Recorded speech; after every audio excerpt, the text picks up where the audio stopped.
amados. Hoje estaremos estudando a lição 1, né? Quando as heresias ameaçam a unidade da igreja. O texto áureo vai dizer assim: amados, procurando eu escrever-vos com toda diligência acerca da comum salvação, tive por necessidade escrever-vos e exortar-vos a batalhar pela fé que uma vez foi dada aos santos. Judas, versículo 3. A verdade prática. Heresias são crenças e práticas contrárias ao pensamento bíblico, que distorcem os pontos principais da doutrina bíblica. Na lição, na leitura bíblica em classe, está lá Atos 20, no versículo 28, 29, 30 e 31, 1 Pedro, no capítulo 3, no versículo 15 e 16, e 2 Pedro, capítulo 2, versículos 1, 2 e 3. Vai falar acerca desse assunto. Mas vamos para a introdução da nossa revista, que diz assim: heresias são crenças e práticas contrárias ao pensamento bíblico, pois elas distorcem os pontos principais da doutrina cristã, confrontam o cristianismo histórico e criam um problema para as igrejas e as famílias. As heresias da atualidade são as mesmas da antiguidade, mas com uma roupagem nova, que foram rejeitadas pelos apóstolos e os primeiros cristãos, pois nada há novo debaixo do sol. Eclesiastes 1:9. O presente trimestre tem por objetivo mostrar referencial doutrina da fé cristã, levando-o a reconhecer de longe as heresias.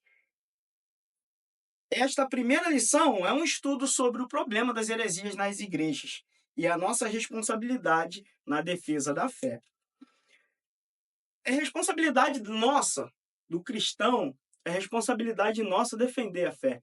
Mas como nós podemos reconhecer essas heresias? Como que nós vamos conseguir combatê-las se a gente não conhece, se a gente não sabe, se a gente não estuda, se a gente não sabe quais são essas heresias? Como nós vamos identificá-las se a gente não tem conhecimento da palavra? Então, essa lição tem por objetivo trazer à luz, né, como nós vamos compreender, como nós vamos entender, como nós vamos identificar essas heresias, certo?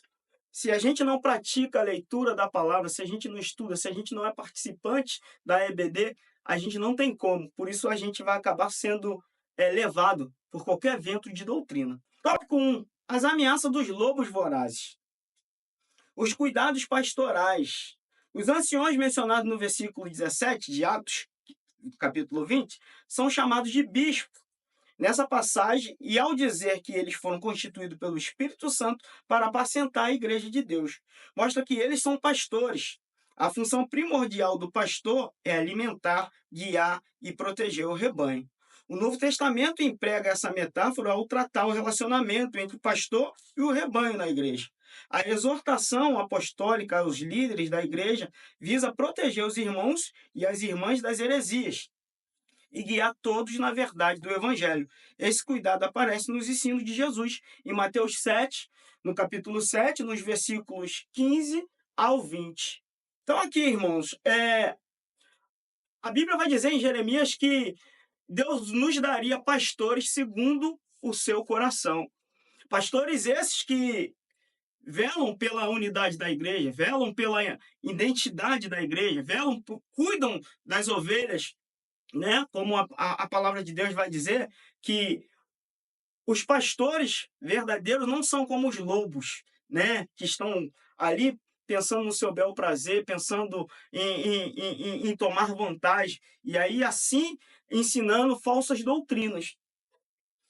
No capítulo 20 de Atos vai dizer que esses pastores, né, Atos 7 também, no versículo 15 ao 20, vai dizer que o pastor, ele dá a vida pela ovelha, né? E aí a gente vai seguindo aqui para a gente ganhar tempo, mas na frente a gente trata de novo desses assuntos. No tópico 2 aqui, depois da minha partida, versículo 29 de Atos 20. Essa expressão é uma palavra profética, pois o apóstolo não está apenas referindo à sua morte, mas também ao avanço dos hereges no seio da igreja. Depois do período apostólico, no futuro, Paulo usa essa linguagem metafórica para identificar os falsos doutrinadores, lobos cruéis ou lobos vorazes. Na nova Almeida atualizada, o apóstolo Pedro, depois de ensinar que o Espírito Santo inspirou os profetas do Antigo Testamento, está lá em 2 Pedro, o capítulo 1, do 19 e 21, mostrou que a presença do verdadeiro ensino nem sempre é o suficiente para impedir a manifestação do falso.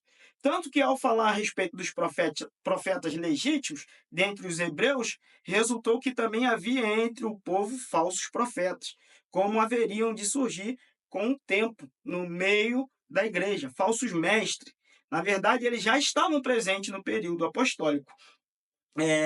Gálatas 1:7 vai dizer, Colossenses 2:8, e Judas, versículo 4, vai dizer a respeito disso.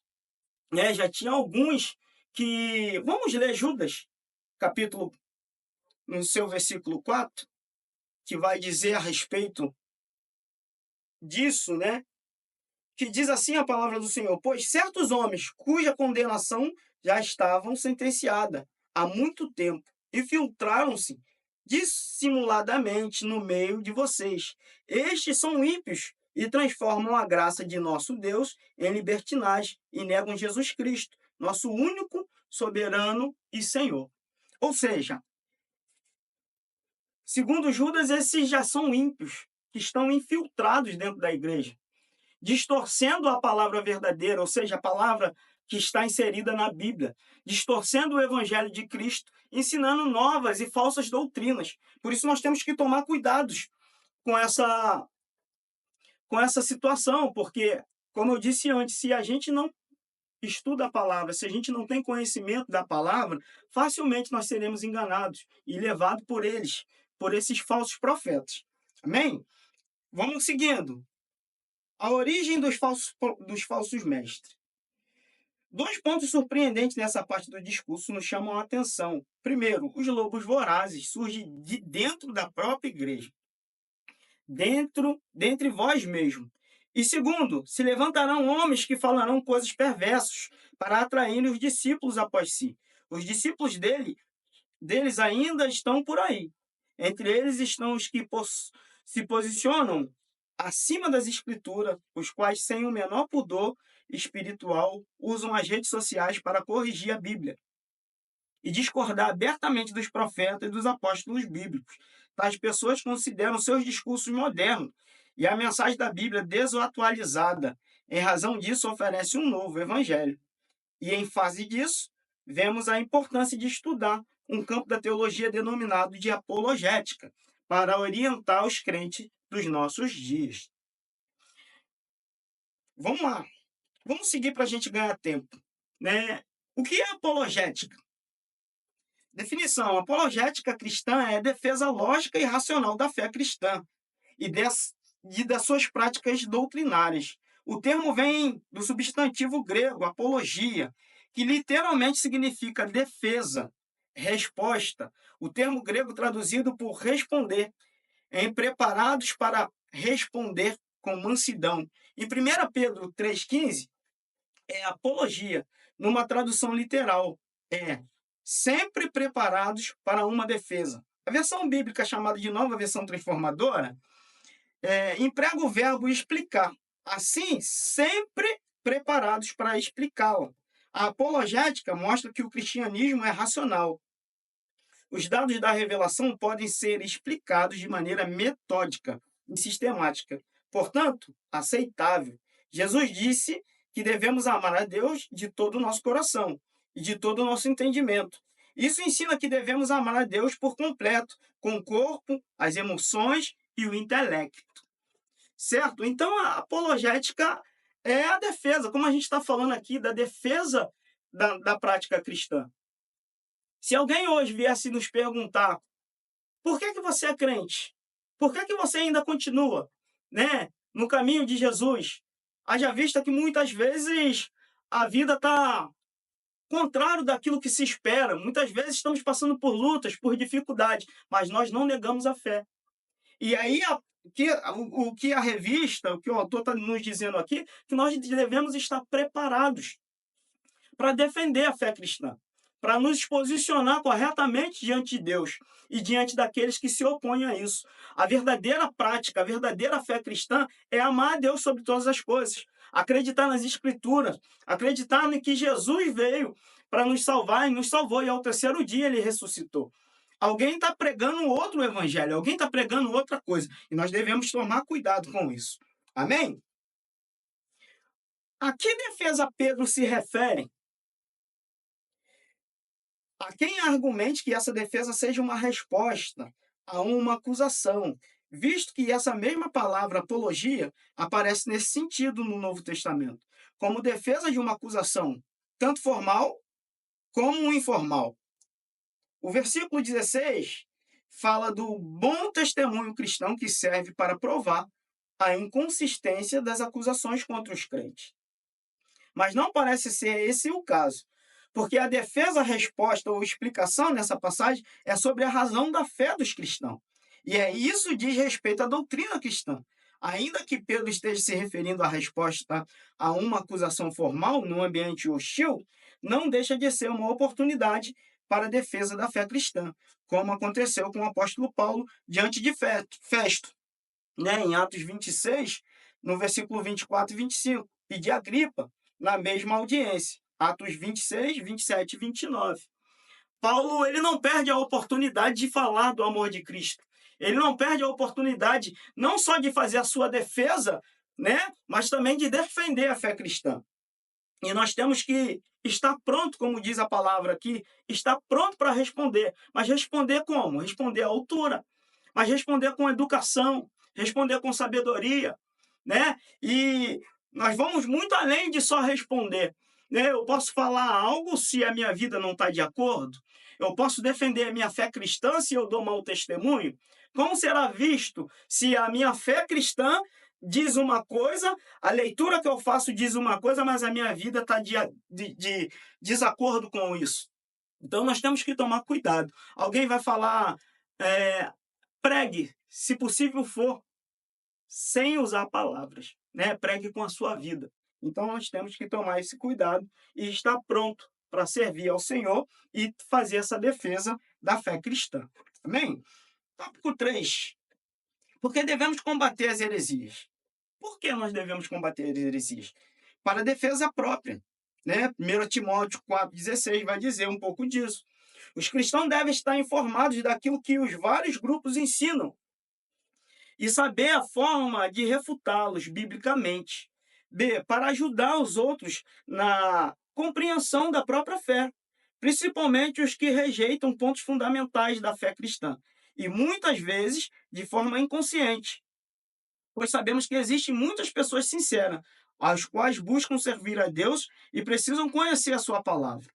Esse debate sobre as crenças deve ocorrer de maneira respeitosa e com argumentos e fundamentação bíblica, respondendo às objeções contra a fé cristã. O êxito dessa luta é garantido quando se está nos domínios do Espírito Santo.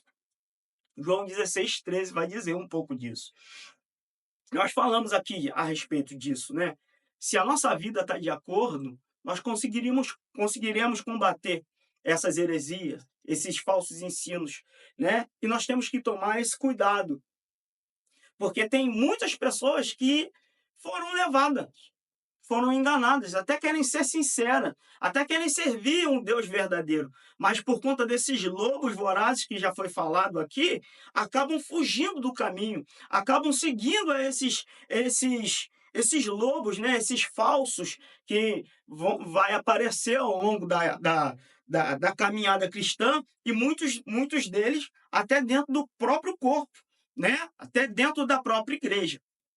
Se nós não tivermos embasado na palavra, facilmente nós seremos enganados. Mas quando nós estamos dentro da palavra e cheio do Espírito Santo, certamente nós conseguiríamos combater essas heresias. Amém? Tópico 3. O que é heresia? O que são heresias? Seitas e heresias, a palavra airases no Novo Testamento grego é traduzido como seita. Está lá em Atos 5,17, 15,5, 24,5, 28, 22. E Herases também está lá em 1 Coríntios 11,19. É verdade que o cristianismo foi também chamado de seita, por não cristãos, pessoas que não conheciam a verdade do Evangelho de Cristo e que se opunham a ele. A palavra seita é usada para designar as religiões heterodoxas e é um termo que desgastado, trazendo em si muitas vezes um tom pejorativo. Por isso devemos saber quando aplicá-lo. Né? Quando a gente está falando de seita, a gente ouve muitas pessoas falando que a igreja tal é seita, a religião tal é seita, e a gente tem que tomar cuidado, porque como nós vimos aqui, heresias são tudo aquilo que está de contra a palavra de Deus, aquilo que está de desacordo com a palavra de Deus, aquilo que não bate com a palavra de Deus. E aí sim isso se torna uma heresia. E se a gente não tiver esse cuidado, a gente acaba até ensinando errado algumas coisas, né? Que algumas religiões são seita, algumas pessoas estão falando heresia, por isso que a gente tem que estar pautado na palavra de Deus, porque na palavra de Deus não há engano. Amém? 2. Airases no Novo Testamento. Esse vocábulo aparece com um sentido de partido, espírito sectário, e nem sempre representa uma ruptura com o sistema convencional de determinada comunidade. Os saduceus e os fariseus eram seitas que formavam facções dentro do próprio judaísmo. E a versão bíblica, NAA, traduz por partido. Paulo adverte para que não haja no seio da igreja essas divisões e condena as inovações doutrinárias que causam divisão ou dissensão. Falando disso, nós temos que tomar cuidado, porque às vezes aquilo que eu não concordo, né, aquilo que eu acho que está errado, né, e é só achismo meu, eu levo para dentro da igreja. E aí a gente acaba formando, né, dissensões dentro do corpo. Nós temos que tomar cuidado, que aquilo que não é, a Bíblia vai dizer que se alguém pregar um outro evangelho que não foi aquele que foi pregado pelos apóstolos, que seja anátema, que seja maldito. Então nós temos que tomar cuidado, porque às vezes a gente ouve, né, por aí afora, algumas pessoas formando novas doutrinas, e às vezes essas doutrinas vêm da cabeça do homem. Esse ensinamento vem daquele que achou que pode fazer algo. Exemplo, durante muito tempo nas igrejas não podiam ter televisão, ou a tecnologia era algo que não poderiam existir no seio da igreja. A tecnologia era algo ruim. E hoje nós estamos aqui, vendo que a tecnologia ajuda. Quando ela é empregada no lugar certo, no momento exato, né, de forma sábia, ela ajuda o crente, ela ajuda a gente a evangelizar, por exemplo. Talvez tem gente que não consegue vir até a igreja, mas através de um culto transmitido por conta da tecnologia, essa pessoa participa do culto, participa da reunião propriamente dita. Então nós temos que saber isso. E durante muito tempo foi se falado que não podia, que televisão não era de Deus, que a tecnologia não era de Deus e tudo mais, e hoje nós vemos que isso caiu por terra, e nós não podemos pegar isso como verdade, né? Há quem faz mau uso desses instrumentos, mas nós que estamos em Cristo Jesus, nós temos que tomar cuidado e usar para benefício da palavra, para benefício do reino, e fazendo assim nós iremos ao longe, levando a palavra de Deus. Amém? Heresias de perdição. É nessa passagem que Airases apresenta o sentido de erro doutrinário como a heresia, propriamente dita. No campo teológico, que nós conhecemos hoje, as heresias distorcem os pontos principais da doutrina cristã. Não que diz respeito a Deus, Trindade, o Senhor Jesus Cristo e o Espírito Santo, o ser humano, natureza, pecado, salvação, origem e destino, os anjos, a igreja e as escrituras sagradas. O mais grave erro é quando diz respeito à divindade, interfere na salvação, pois não existe salvação sem Jesus Cristo. Né? Então alguém está dizendo que todos os caminhos levam a Deus. Né? Uma vez que Jesus fala, eu sou o caminho, a verdade e a vida. Ninguém vai ao Pai senão por mim.